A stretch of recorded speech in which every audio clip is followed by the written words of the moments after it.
C'est maintenant l'heure de la petite vidéo pour préciser un peu la matière du magnifique chapitre 2 mettant en vedette la fonction affine, ici, fonction affine, et aussi la fonction variation inverse. Parfois, les points sont tous alignés et ça fait une très jolie droite dans une fonction affine. On peut avoir une très jolie droite. On peut avoir aussi, avec la fonction variation inverse, une très jolie courbe. D'ailleurs, je ne sais pas pourquoi j'y dessine. On a vraiment des beaux exemples ici, là, en bas dans l'écran. Hein? Alors, on a des exemples, variation inverse ici, à droite, et des fonctions affines à gauche. Des fois aussi, on n'a pas des aussi jolis graphiques qu'on souhaiterait. Des fois, on a plus des nuages de points. Hein? Les points ne sont pas toujours parfaitement alignés. Des fois oui, des fois non. Et on appelle plus ça un nuage de points. Vous savez, on peut aussi avoir un nuage de points qui a une saveur de variation inverse. Des fois, les points ne sont pas parfaitement dans la courbe, mais on comprend que le phénomène, c'est une fonction variation inverse. Ça m'amène peut-être justement un petit peu à votre devoir, là. Votre devoir qui est dans le manuel orange. On vous demande, on montre des nuages de points ici. On vous demande même à la question 3, lequel de ces nuages de points-là pourrait être un nuage de points de fonction variation inverse? Est-ce que c'est lui ou lui? Alors, vous y penserez. Bon, tant qu'à être dans cette page-là de devoir, moi, je vous avise que c'est un devoir très court, misérablement court, oserais dire, à la page 115 dans le manuel orange. Après avoir écouté la vidéo, c'est votre mission, c'est de vous attaquer à ces numéros-là. Alors, je ne sais pas pourquoi j'ai une bande noire ici qui me tracasse, mais bon, on dirait que je ne peux pas l'enlever. Mais alors, quand même, allons-y pour la question 1. Quelle est la meilleure droite ou la meilleure courbe qui est la mieux ajustée au nuage de points? Hein? On voit, on a un paquet de petits points à l'écran. Pop, pop, pop, pop, pop. Et quelle est la meilleure courbe ici? Est-ce que c'est la 1, la 2, la 3 ou la 4? Je vous laisse y penser. Hein? Mais je peux quand même vous donner un indice parce que je sens que j'ai comment je pourrais dire ça, l'ADN de la gentillesse aujourd'hui. Et peut-être que si on regardait les points, si vous regardez vraiment les points qui sont à l'écran, si vous prenez la tendance, le taux de variation, hein, ça s'en va comme ça descend doucement, ben, il faudrait choisir une droite. Ouais, ça a l'air d'une droite. Donc, je pourrais enlever D4. Ça, c'est sûrement pas une fonction variation inverse. Bon, une droite qui passe le plus possible par les points. Donc, je vous laisserai y penser. Mais non, je pense que j'ai encore peut-être le goût d'être gentil. C'est sûrement pas non plus D1, parce que si vous prenez la droite D1, on dirait que tous les points sont en haut de D1. Hein? Donc, lui. Alors, tous les points sont par-dessus D1, et c'est peut-être pas ça qu'on veut non plus. Donc, là, j'ai assez donné d'indices, j'ai l'impression que je suis presque Mère Teresa, donc, bon, vous connaissez pas Mère Teresa, vous êtes peut-être trop jeune. Bref, j'ai donné assez d'indices. Votre mission, donc, le numéro 1, A et B. Et là, ben, clairement, je vous demande de faire un nuage de points. Un nuage de points. Vous allez faire uniquement le numéro 2, 2. Donc, lui ici, le deuxième. Je ne veux pas être un tortionnaire avec vous. Un seul nuage de points, mais faites-le bien, s'il vous plaît. Faites un nuage de points et ensuite, ben, j'aimerais ça que vous trouviez la règle. Ouais. Nomme le type de fonction, trouve la règle pour savoir, ben, je ne sais pas, ici ça donne quelle est la valeur de y si x vaut 8, si x vaut 12, et ainsi va la vie. Donc, c'est un petit devoir assez simple. Dernière question, c'est presque ma préférée. La question numéro 3, c'est laquelle là-dedans qui est une inverse? Bon, j'en ai parlé tout à l'heure, je ne vais pas me répéter. Donc, voilà, j'ai parlé du devoir. Je reviens à ce résumé-là. Donc, j'espère qu'on est conscient que pour les droites, c'est y est égal à ax plus b et que pour les fonctions variation inverse, c'est y ou bien f de x, bien sûr, est égal à k sur x. Donc, vraiment deux univers différents.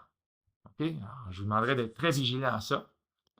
On a bien sûr un taux de variation qui est constant lorsqu'on a les droites. Hein, c'est toujours ça monte, ça monte, ça monte, ou ça descend, descend, descend, toujours égal. Un taux de variation constant.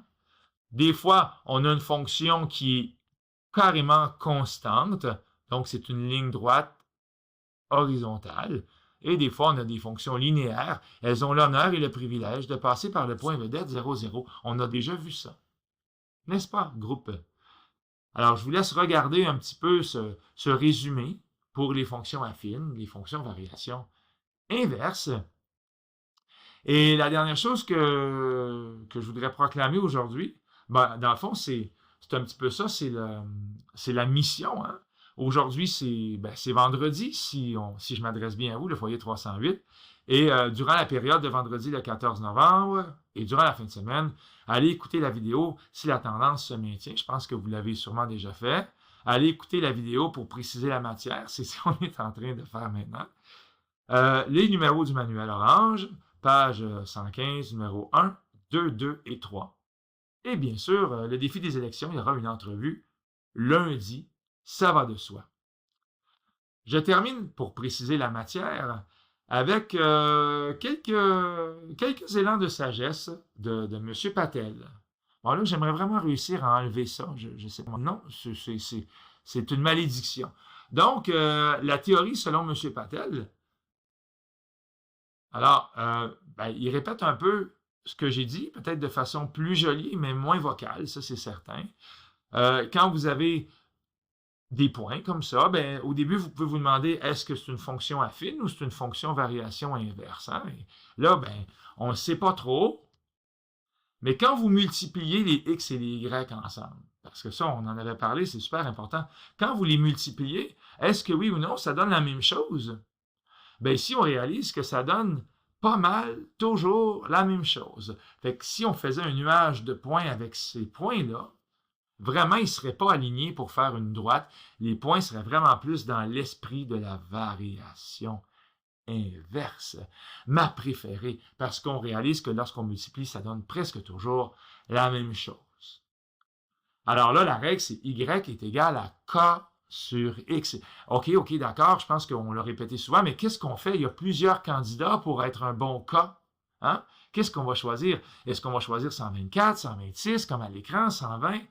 Alors, une des façons possibles, c'est tout simplement peut-être de faire la moyenne, la moyenne de tous les cas. On avait 124, 126, 120, 126 encore, 120 et 120. Alors ouais, vous pouvez faire la moyenne dans ce temps-là pour dire, OK, moi je pense que mon cas, là, ça serait 123. Ça pourrait se défendre au comité des mathématiques. Il y en a peut-être qui vont me demander pourquoi il y a une petite barre en haut du cas. Là. S'il y a une petite barre, ne vous en faites pas, ça veut juste dire la moyenne. On verra ça plus tard dans le chapitre 7, lorsqu'il fera chaud au mois de mai.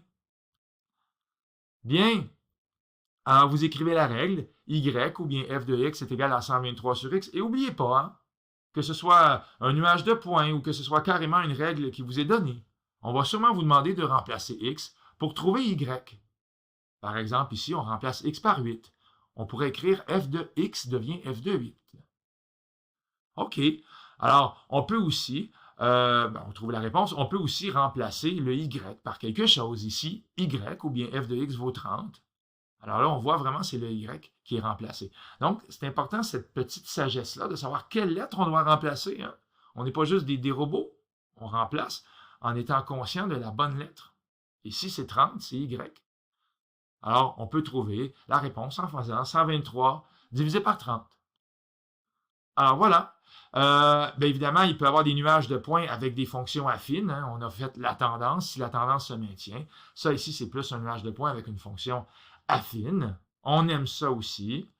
On rappelle qu'on veut que la droite passe le plus proche possible de tous les points, avec des points en haut, des points en bas. Puis peut-être que M. Patel va choisir des points vedettes, des beaux points ronds, ronds, ronds qui arrivent, à des belles intersections. Moi, je vois qu'on a 820 et 2430.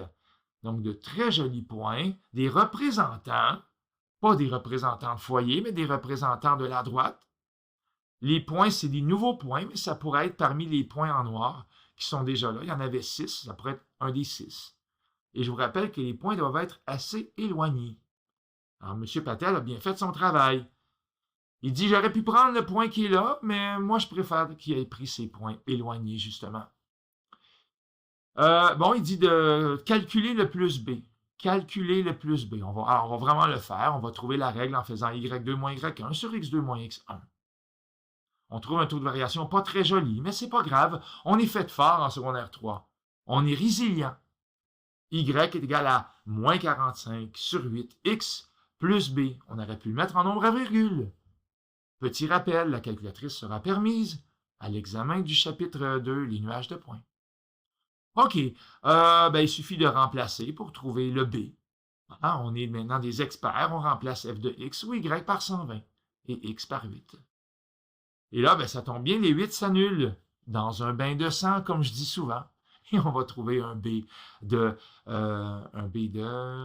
165. Et d'ailleurs, si vous revenez, on recule, on retourne au graphique. 165 est très crédible. Ah oui, là où ma souris se balade autour du cercle rouge, j'ai pas de misère à croire que la valeur initiale, c'est bel et bien 165.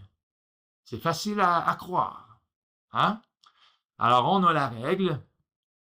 Y est égal à... on va l'écrire, on va la voir ici avec un bel encadré bleu. Très bien fait, beau choix de couleur. On apprécie, on félicite M. Patel.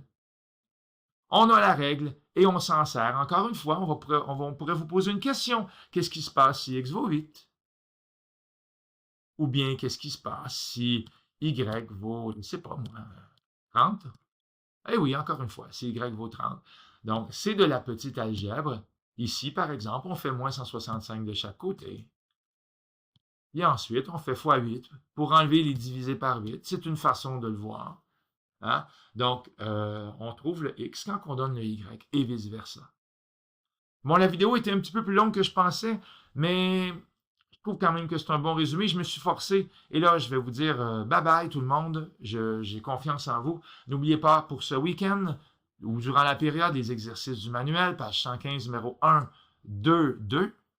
2, 2, ça veut dire le deuxième numéro de la deuxième question. Et 3. Et préparez-vous pour le défi d'équipe. Je vous attends lundi de pied ferme. Bye tout le monde. Ciao tutti.